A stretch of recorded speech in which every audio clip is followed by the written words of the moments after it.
नमस्कार। मैं वैसे तो मुझे अच्छा नहीं लगता मरीज़ के बारे में बात करना, क्योंकि मरीज़ एग्जाम्पलरी होता है और उससे लोग जो है सोचते हैं कि हम कोई एडवर्टीज़मेंट का कैंपेन चला रहे हैं। लेकिन मन कभी कभी करता है और मरीज़ कभी कभी कहते हैं कि ये बात हमें हमारी बता दो दुनिया को कि हम किस परेशानी में थे और हम कैसे वापस निकले इस परेशानी से। ये मेशाराम साहब हैं जिनके परिवार से अभी आप मिल रहे हैं। ये नागपुर के रहने वाले हैं। इनकी बिटियाँ मेरे पास आई थी, दोनों बच्चियाँ। एक इनकी भाई की बेटी थी या बहन की बेटी थी और एक इनकी अपनी बेटी है। ये आए थे दोनों और मुझसे बताने लगी और बहुत परेशान थी, शक्लों से ही बहुत उदास थी और कहने लगी कि पिताजी को हमने बहुत इलाज कराए और राहत नहीं मिलती। किडनी कैंसर था और मेटास्टेटिक किडनी कैंसर था, मतलब किडनी से सब जगह फैल चुका था शरीर में। काफ़ी दुर्बल अवस्था में थे, मैं मिल भी नहीं पाया उनसे। वो नागपुर में थे, मैं बम्बई में था।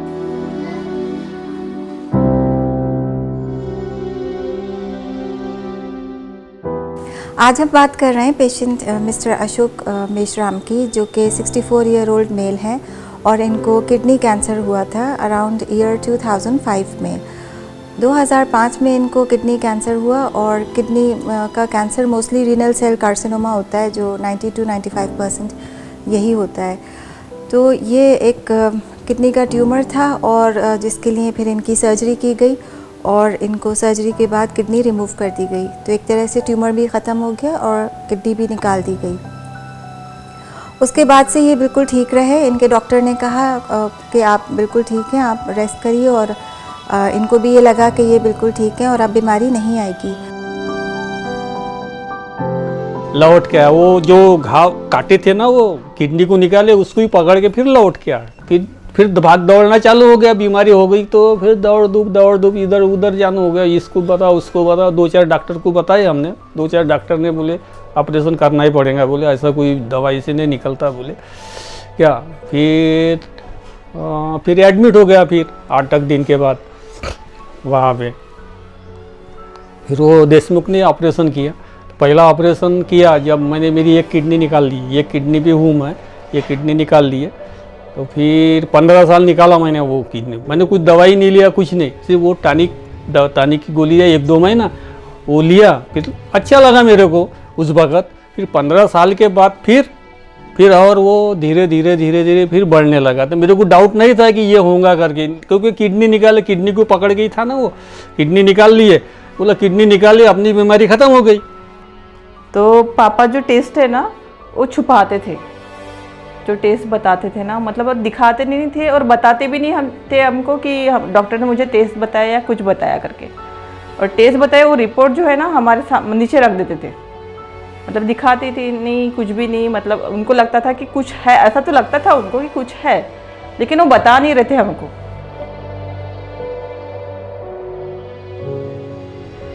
तो फिर मैंने मतलब ज़ोर ज़बरदस्ती किया उनको कि नहीं टेस्ट करना है। तो उसके बाद फिर टेस्ट कराने लेके गए तो उसमें पता चला कि मतलब 14 सेंटीमीटर का उसमें ट्यूमर था पेट में, मतलब रिकरन हो गया था। जब मैं रिपोर्ट वगैरह देखने गई थी दूसरे डॉक्टर के पास, तो उन्होंने बताया कि वो फिर से मतलब आ गया था। तो आपने कीमो वगैरह नहीं दिया था क्या, ऐसा पूछ रहे थे हमको। तो लेकिन हम तब छोटे थे तो मुझे कुछ आइडिया नहीं था उतना। तो सर को मैंने बोला था डॉक्टर को कि मतलब इसके बारे में हमको कुछ आइडिया नहीं था और डॉक्टर ने भी नहीं बताया था 2005 में। हम तो सर छोटे थे बोली। तो किसी ने तो बताया होगा बड़े लोगों को, तो नहीं बोला मैंने, क्योंकि डॉक्टर ने बताया नहीं था हमको कि कीमो रहता है या कुछ रेडिएशन वगैरह रहता है, वो देना पड़ता है, ऐसा कुछ भी नहीं आइडिया दिया था हमको।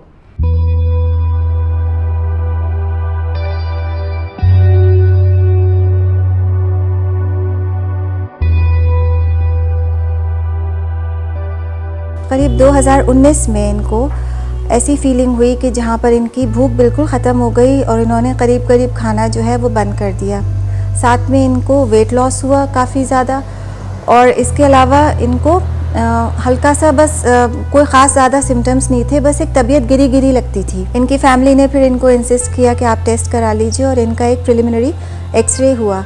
उस एक्सरे में मिला कि एक काफ़ी बड़ा ट्यूमर है जो उसी फोसा में है, उसी स्पेस में जहाँ पर पहले किडनी हुआ करता था। तो फिर इनकी फैमिली काफ़ी घबरा गई और इन्होंने फिर फर्दर उसको इन्वेस्टिगेट करवाया। तो सीटी स्कैन हुआ तो उसमें काफ़ी बड़ा ट्यूमर मिला जो रफली 15 सेंटीमीटर्स इन साइज़ था। और वो स्प्रेड हो गया था, जैसे लंग्स में हो गया था और अब बैकबोन में भी हो गया था। तब यानी हम शॉक हो गए थे कि यानी कि कैसे, अभी तक तो कुछ पता नहीं था ऐसे कुछ हुआ है करके पापा को। तो वही फिर यानी घर में माहौल बहुत ख़राब हो गया था।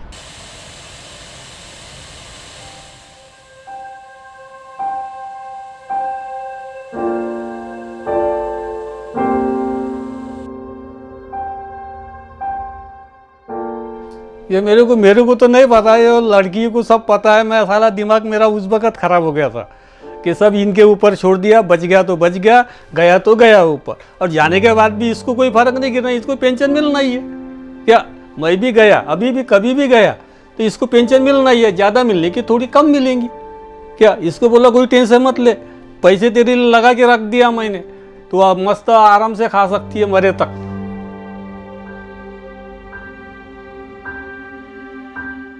इसके लिए फिर इन्होंने अपने डॉक्टर से बात की और फिर इनको एडवाइस किया गया कि आप इसकी सर्जरी करा लेते हैं। ये सर्जरी के लिए, ऑपरेशन के लिए गए और इनको एडमिट भी किया गया काफ़ी दिन के लिए, और फिर इन्होंने सर्जरी इनकी स्टार्ट भी हुई।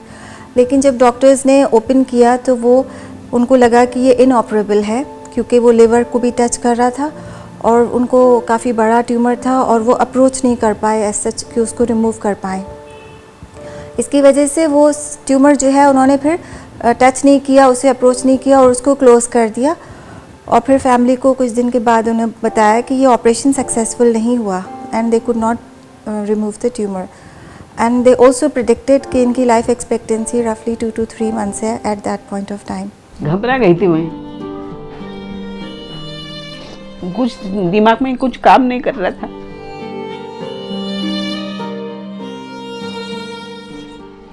तीनों लड़की की शादी होनी थी, तब छोटे छोटे थे। वो छोटी वाली तो बहुत छोटी थी।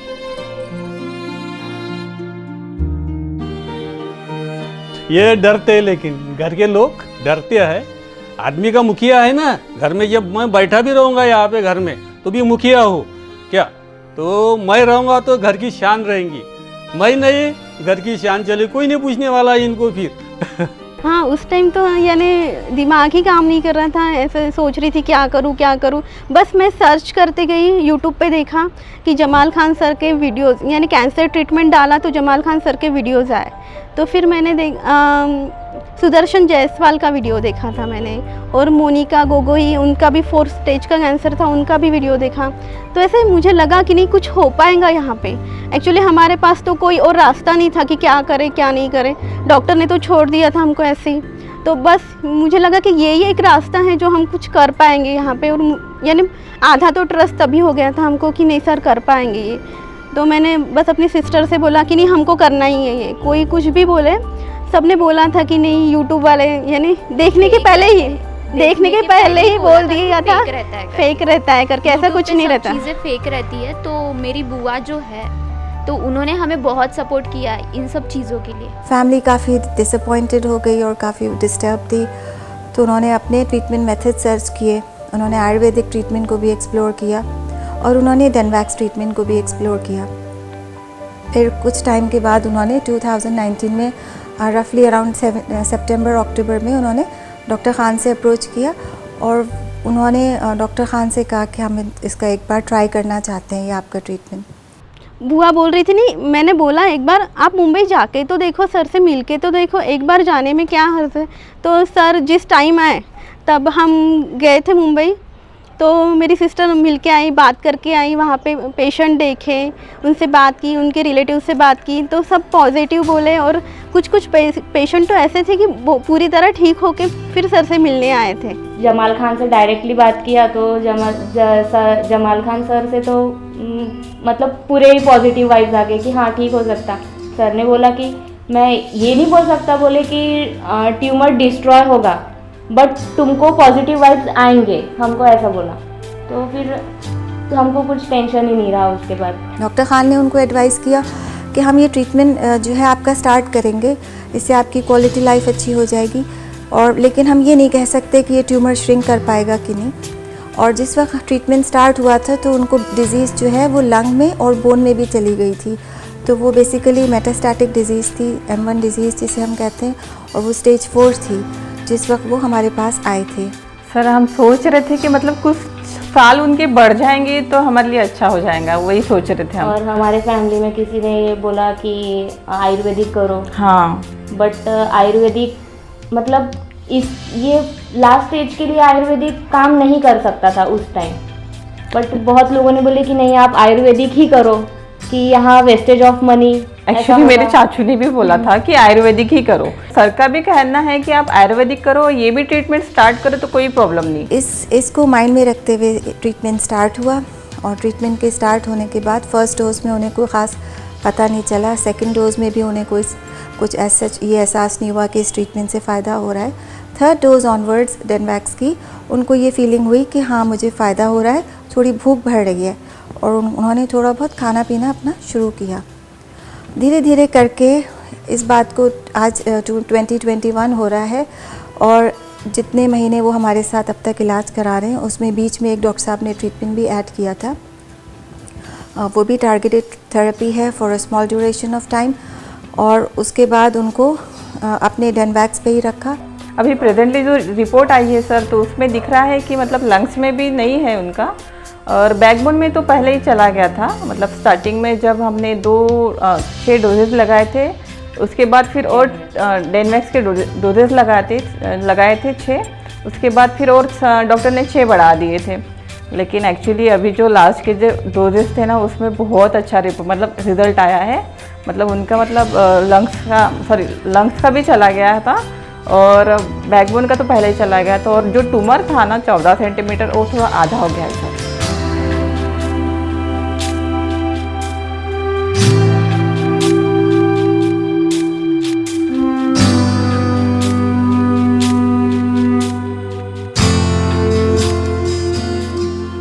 मैंने कहा भाई कोशिश करेंगे तुम्हारे लिए, हम कोशिश ही कर सकते हैं। बोली साहब कोशिश क्या, हमारे पास तो कोई रास्ता ही नहीं रहा, आपके वीडियोस देखे, मुतासिर हुए हैं, हम आए हैं। मैंने कहा इस वीडियोस का मतलब ये नहीं होता कि तुम सभी को ऐसे रिज़ल्ट मिल जाए, रिज़ल्ट्स जो हैं वेरी करते हैं, तुम ट्राई कर सकती हो। ट्राई किया उन्होंने, और देखिए आज हंसता हुआ चेहरा इनका।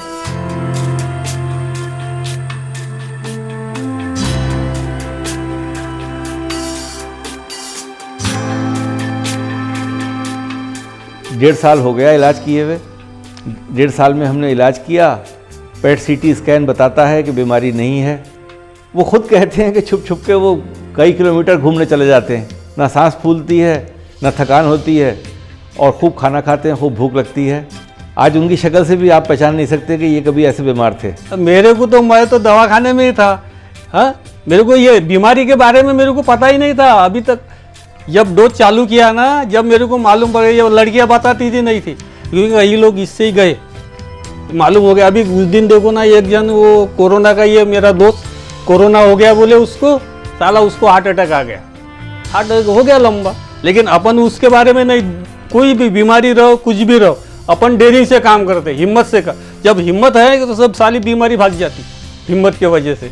हाँ ऐसा अभी गाड़ी वाड़ी चलाता हूँ मैं, एक 8-15 दिन हो गए। धीरे धीरे अपनी गाड़ी का धीरे चलने वाली का स्पीड से चलती गाड़ी उनको बताना पड़ता धीरे चला करके। ये बैठने को भी डरती थी मेरे गाड़ी पे, गिरा देंगे, ऐसा कर देंगे, वैसा कर देंगे क्या। लेकिन मैं इसको 1-2 बार तो जबरदस्त दूसरे आदमी को लाया था साथ में, वो नट बीटिंग वाला है ना, उसको लाया था साथ में गाड़ी में बिठा कि इसने देखा उसको डबल से जब उसको ला सकता है तो अपने को तो ले जाना ही है। फिर इसने जब से हिम्मत बढ़ाया, लगाया, और जब से गाड़ी पे बैठना चालू कर दिया, अब घूमते मस्त बिंदास। और आज की डेट में वो उनके लंग लीजन्स रिजॉल्व हो चुके हैं, और उनके बोन लीजन्स भी रिजॉल्व हो चुके हैं, और जो उनका किडनी का जो ट्यूमर है वो हाफ हो चुका है ऑलमोस्ट बाय साइज़। तो ट्यूमर भी श्रिंक कर गया है, और बाकी के लीजन सारे रिजॉल्व हो गए हैं, विच मीन्स कि उनमें कोई FTG अपटेक नहीं है, और वो ऑलमोस्ट डिज़ीज़ फ्री नहीं कह सकते उसको, डिज़ीज़ तो है उनकी, लेकिन काफ़ी सिग्निफिकेंट रिडक्शन हुआ है ट्यूमर साइज़ में।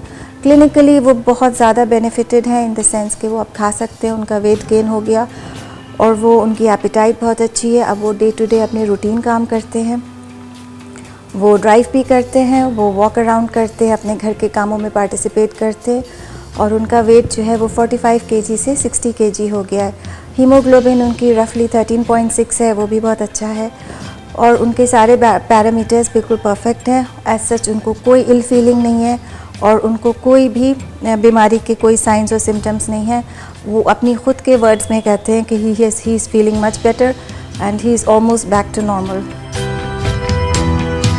जो पापा का जो ट्यूमर था वो तो आधे से भी ज़्यादा कम हो चुका है और लंग्स का था, लंग्स का पहले जो मतलब 6 डोज दिए उसमें भी थोड़ा था, बट अभी वो पूरा क्लियर हो चुका है। और जो बैकबोन में था वो भी अभी पूरा ही टोटली, वो तो मतलब फर्स्ट डोज में ही 6 डोज में हो चुका था पूरा, तो वो अभी बस ट्यूमर का है वो थोड़ा। मैं ये नहीं समझ रहा मेरे को वो बीमारी हो गई करके, मैं टनाटन हूँ, टनक हूँ, अभी मेरी जवानी चालू हो गई, समझ लो। बुढ़ापा आने का है, मैं जवानी हूँ बोलता, मैं अभी भी बूढ़ा नहीं हो गया बोलता, लेकिन उम्र 60 साल के ऊपर हो गई मेरी, वो होता ही है। लेकिन मैं अभी ये नहीं समझता मेरे को बीमारी है, ये है वो है, नहीं, क्योंकि मेरे को टनाटन काम है अपना, बिल्कुल। हाँ, तो मेशाराम जी से मेरी मुलाकात बाद में हुई, बहुत दिन बाद, जब वो फिर ठीक हो गए तो फिर मिलने आए थे। और उनकी धर्मपत्नी भी बहुत अच्छी लेडी हैं, अपनी बच्चियों को पाला उन्होंने। तो मैंने पूछा था कि आप इनकी शादी कब करेंगी, तो बोली पिताजी ठीक हो जाएं तो अब मैं इनसे कहूँगा कि अब शादी की तैयारी करें, बच्चियों की शादी करके जो बड़ी वाली है उसकी विदाई करें, ये अच्छा समय है, इससे अच्छा समय क्या मिलेगा। और साधारण परिवार है, सिंपल लोग हैं, मेरी तरह हैं, बिल्कुल हम सब एक से हैं, हमारी परेशानी उनकी परेशानी में कोई फ़र्क ही नहीं है। मैंने जहाँ तक कोशिश हुई उनको मैंने राहत दी और इलाज किया और रिजल्ट्स आपके सामने हैं। कैमरा सबसे अच्छा बोलता है, स्क्रीन सबसे अच्छा बोलता है, पब्लिकेशंस एक तरफ और एक आदमी सामने बैठा हुआ एक तरफ। कहते हैं हमने ट्रायल किया, बाहर की कंपनियां आती हैं, साहब हमने 3000 मरीज़ों पर ट्रायल किया, इतने अच्छे रिजल्ट्स आए, हमारे डॉक्टर दवा लिखना शुरू कर देते हैं, हर पर्चे छपते हैं, लिखे जाते हैं, पूरी हिंदुस्तान में मरीज़ वो दवा ख़रीदता है, वो 100 करोड़ की बिज़नेस करके बाहर निकल जाती है, पता चलता है दवा वहीं की वहीं रही, वही रिजल्ट थे, कुछ भी नई बात नहीं थी। कुछ को ठीक किया, फिर बीमार हुए, फिर ख़त्म हो गए। लिहाजा ये वही कहानी वहीं की वहीं रहती है। तो ये सिद्ध करता है कि एक कम पैसों का इलाज, एक साफ़ सुथरा इलाज जो शरीर से हो रहा है। हानेमन ने क्या कहा था? हानेमन ने यही तो कहा था कि सबसे अच्छा समय सेहत में कौन सा होगा, हेल्थ में कौन सा होगा, जब शरीर से शरीर का इलाज होगा। वो सिद्ध कर दिया भारत में। भारत भी तो एक प्राचीन मुल्क है, सारी तो विधि यहीं से निकली, हमने भी निकाली और हमने हिंदुस्तान के मरीज़ के हिसाब से पैसे तय करके उसके हिसाब से इलाज किया। सुखी संपन्न परिवार हो, यही मेरी कामना है, यही मेरी आशा है। नमस्कार। ये बाहर ये और ये